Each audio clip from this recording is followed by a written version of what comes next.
This is Ian from Easy Genie, and today I wanted to talk a little bit about why I keep some of my core records as physical records. This video helps. Please take a moment to like it and follow me, and let's get started. So we have these binders for each branch of my family.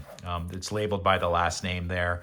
Usually in the beginning of it, I'll put one of our fillable PDFs just to kind of give an idea of who's who when I want to take a look at this record, or if somebody else is looking at this binder later on. And then I have things like photos. This is an old portrait, and I have identified all the people in there. We have some important records. We have a family photo right here. This is a certificate and record of death. So you may be thinking, well, why do you even keep all this stuff in a binder? Like, it just takes up space.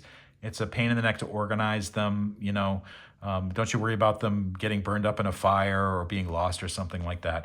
And actually, I have a really good answer to those observations and those concerns. And just to be clear, I have a computer too. I save copies of all this stuff on the computer as well. But the reason why I have physical copies of the core documentation is because this is the important stuff I don't want to lose because my computer crashed, or because some online service went out of business, or something else happens to me and nobody can access those records again.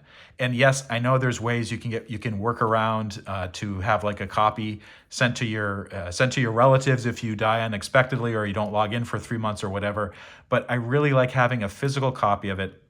This is something I can take with me. Let's say there's some sort of natural disaster like a hurricane or a fire or something. I can just throw this right into a box and put it in the car. And these are really important records, which basically tell the history of our family. I want to have physical copies of this stuff. I don't want it to throw it away, or I don't want to assume that it's going to be safe and sound either on my hard drive or in Dropbox or some other cloud service provider. Who, by the way, they're just interested in profit. They're not as invested in preserving your memories and your heritage as you are. So all of my core documents, core photos, I make physical copies of them. I organize them in these binders. It's not a lot of documentation. It's maybe, 3% or 4% of all the documents that I've saved online, but they're really important ones. They're the ones that I want to keep. In some cases, it's the originals. So these are acid-free document sleeves. I save them in a safe place. And basically, this is the stuff that I really want to have a physical copy of. If you have any ideas about this, I'd love to hear your thoughts. Just leave some comments below, and I'll see you next time.